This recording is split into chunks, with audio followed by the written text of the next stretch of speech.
more digital transformation is essential to Nigeria's economic evolution. There's already a lot of promise in the burgeoning tech ecosystem.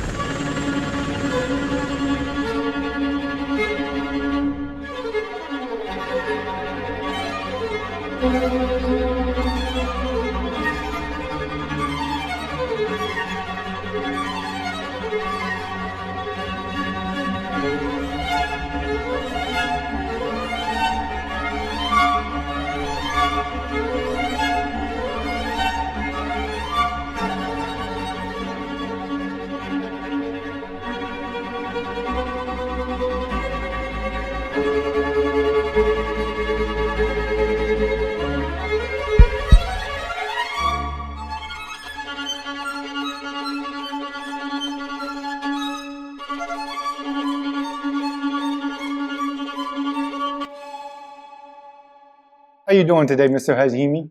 I am doing great. Outstanding. First question I wanted to ask you is Swish Fusion 25. It's set to be one of Africa's biggest media and tech events this year. What is going to make this event different from all the others that are going on?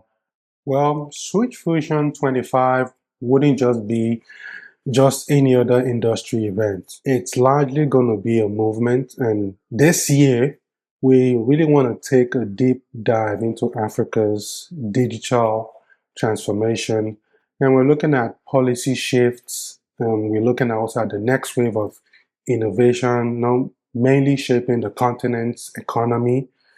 And with over 2,000 attendees, we'll be having 40 plus expert speakers, and our 7 dedicated streams that we're focusing on will be the highlights of the program. We're also looking at curating truly immersive experience that brings together top minds in the retail, media, tech, to really solve real challenges and also create new growth opportunities. Outstanding. So this conference, it aims to tackle policy-related limitations affecting the African businesses. Could you please shed some more light on those key challenges? Definitely. Well, Africa's tech and digital economy is really on the rise. It's really booming at the moment, and we quite well know that they are facing a lot of challenges. There's a lot of inconsistency in regulations and also complex cross-border trade policies taking place. And we know quite well the inadequate digital infrastructure in the continent of Africa. For instance, the report by the World Bank clearly highlights that we have 60% of African SMEs who are currently struggling with regulatory uncertainties, which generally affects their ability to scale. So what the Swish Fusion 25 will mainly going to focus on will be on engaging with policymakers, industry leaders, and also startups to discuss practical solutions that these challenges. Now, I know Africa's digital economy, it's projected to reach 180 billion by 2025. What factors are actually driving this growth? A lot of factors that are actually fueling this Africa's digital explosion, the growth. And first and foremost, we're always looking at mobile penetration, which is actually one of the surge in the growth within that particular sphere. We have over 50% of the population now using smartphones. Secondly, we also going to focus on just looking at the fintech revolution has provided a lot of financial access to millions, through digital payments and also mobile banking. And e-commerce is in the rise. It's booming. We have platforms like Jumia, Konga, who are actually leading the charge in this aspect when we're looking at from the e-commerce platforms. And lastly, we have the rise of local startups who are mainly leveraging on artificial intelligence, blockchain, automations, And this is actually accelerating loads of industry growth. Okay, well, what role does collaboration between African and Western businesses play whenever they're shaping the continent's tech landscape? I believe collaboration is very key. African businesses can really benefit from Western expertise, funding, which is also one of the major issues, negating against development within African um, companies, also technology. So while Western companies might gain access to that rapid growth in the market, they also want to tend to look at the untapped potentials that the African continent also has. The key mainly is to ensure that they're able to strike this level of mutual partnership and benefit. So Africa mainly won't just be a consumption ground, but also they also be a collaborator and key innovator in global economy. Well, that brings us to the fintech adoption. And seeing as how that's at an all-time high, what can we expect or what should we expect from the fintech-focused discussions here at Swish Fusion 25? Mainly, I think we're going to look at the exploration, how fintech has reshaped the African economy, from mobile banking to blockchain-based lending solutions. We're also going to be discussing how fintech startups are navigating regulatory hurdles, expanding across borders, also looking at the sustainability to scale, and considering that countries such as Nigeria, South Africa, Kenya account for 70% of Africa's growth. And in terms of when we're looking at funding, the industry is ripe for even more groundbreaking innovations. Okay, let's take a little bit more of an AI focus. Um, Speaking of new technologies, how can African businesses actually leverage AI to scale and compete globally? Artificial intelligence is a game changer for African businesses. We can see the stark improvement it has in terms of customer experience, automates operations, even enhancing decision making. So it's not just a Western phenomenon; it's also an African phenomenon. For instance, we have seen AI-driven chatbots that are revolutionizing customer service. We've seen it from the predictive analytics, that is helping companies, to shape up optimizing their supply chain. However, um, AI has its ethical challenges that comes into play, in terms of bias in data, and also skill shortages. So, which is why it will be a key and prominent discussion point at the summit. Okay, these technologies, they help other industries such as the retail industry evolve even faster. How do you see digital commerce shaping the future of shopping in Africa? Africa's e-commerce market is set to grow by 50% by 2027, and that will be majorly thanks to the increased internet access and also trust in online transactions. However, there have been some litigations in terms of logistics, payment structures, and consumer trust remain a barrier. We'll be discussing how brands can leverage on social commerce, AI-driven recommendations, and omni-channel strategies to stay ahead. So what impact do you think that government policies are going to have on Africa's tech industry? And also, what should be done to create an environment that's enabling? Government policies can either accelerate the growth or slow down innovation. Policies around data privacy, startup funding, and digital taxation have huge implications for tech businesses. Just looking like back here in the United States, we could see the tariff wars, taking place between China and Russia, and that alone has created a lot of impact even within the digital marketing space. I, for one, being in that space, I know a lot of clients that have actually faced a lot of challenges because of taxation issues and all that. So that will be one key area we're going to focus on in terms of startup getting to have friendly policies that attract investment, also protecting consumers. So we'll be having regulatory experts at Swish Fusion 25 addressing these critical topics. Then how can Africa's media industry remain competitive in the age of digital disruption? Traditional media is evolving, mainly because digital media, or new media as we call it, is really taking the center stage.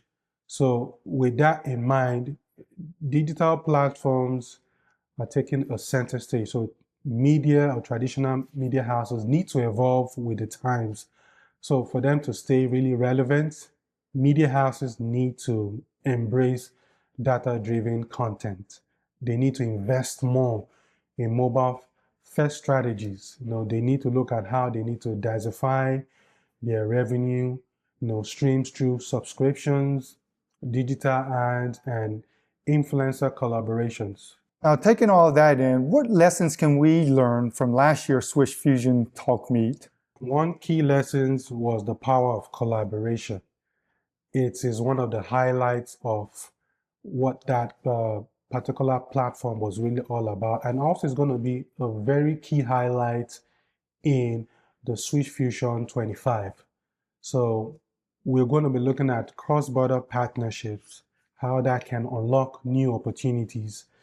It's also going to emphasize the need for African creativity and how tech entrepreneurs can balance authenticity and with global market appeal. So what kind of networking opportunities can attendees expect at this year's Swish Fusion 25? Well, majorly, this is not just a conference. It's going to have an experiential marketing feel where we'll be looking at networking opportunities for attendees, those who will be guest speakers, organizations coming in to partner with us. So it's a deal-making hub.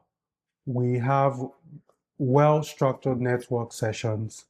We're going to have fireside chats. We're going to have exclusive investor roundtable where startups can also pitch to potential funders. Outstanding. So what industries do you think personally are going to be able to benefit the most from digital transformation in Africa?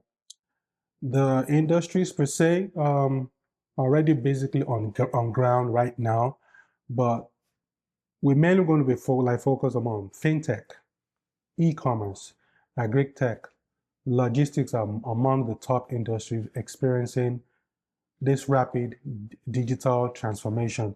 So with Africa's agricultural sector mainly contributing 23% of the gross domestic, agri-tech solutions are now helping small-scale farmers access better financing and markets. So what role does sustainability play in Africa's evolving business landscape? I think sustainability is a global phenomenon right now.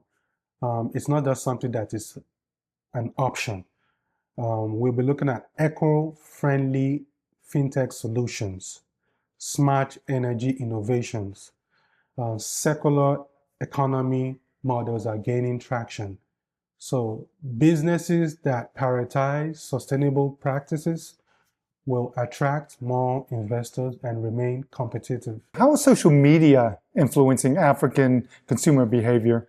I have a bias for social media. So social media is a driving purchasing decisions, brand loyalty, political and social engagements. So platforms like Instagram, TikTok, Twitter, now we know that X, are now marketplaces where brands connect with consumers in real time. So what advice do you have for African startups looking to scale? I think the main focus would be if you have the ability to solve a problem, have a solution that could fix a situation, that would be likely one of the key focus for any startup. You know, also having the ability to, to have that, to be able to scale, continuous scaling, having that in mind. You're not really stagnant, and also forming strategic alliance, partnership. These are actually key attributes for any startup to be able to succeed. And one also key component is you don't want to ignore storytelling. You should be able to tell people about what your story is all about, the real African story. Your brand narrative is really very key. It is a powerful differentiator, in a very competitive marketing space. How do you see blockchain technology impacting African businesses? Well, beyond crypto, blockchain is revolutionizing supply chain transparency, digital identity verification, and secure payments. So this is also going to be one major area we're going to be exploring in Swish Fusion 25 with real-world use cases. All right, let's switch over to money. What are some of the biggest funding challenges for African entrepreneurs, and how can they actually overcome them? In any business, capital is always a challenge. With African startups receiving only $3 billion in funding in 2023, a fraction of global venture capital investment, building investor confidence through financial transparency and strong business model is very fundamental. Now, speaking of data, how important is it for African businesses to prioritize that data-driven decision-making? Oh, well, being someone in digital media space, data is the new oil. Companies who are not leveraging on analytics, leveraging in metrics, or are just guessing, they would not be able to capitalize on making reputable decisions when they're making financial marketing decisions that can actually bring in revenue growth for the organization. So data-driven data can enable them to look at marketing trends. They can help them to optimize pricing strategies, and also enables them to look at what the customer experiences and how best they can actually engage these audiences. And by doing that, it can only point towards one direction, enabling them to generate revenue growth. So data is very, very, very key in making decisions, and also it's the thin line between success and failure. Now, focusing back on the attendees, the people, what is one thing or the one thing that attendees should take away from Swish Fusion 25? So Africa is not just the future, it is now. The continent is bursting with opportunities. So any organization, whether in Africa or whether in other parts of the world, need to come to the continent because the continent is ripe for opportunities. And those who are able to leverage on this are going to leverage on the innovations they're going to get from the continent of Africa. They're going to leverage on the collaboration, and they're able to adapt. And by doing this, they'll basically be leading the charge. And lastly, give us some final thoughts. Why should people attend Swish Fusion 25? Because of me? Just joking. Well, if you're serious about scaling your business, you want to learn from experts, people who know the know-how, forming game-changing partnerships. So Swish Fusion 25 is the place to be. Thank you very much, Mr. Akhimie. It's great talking to you. Thank you very much.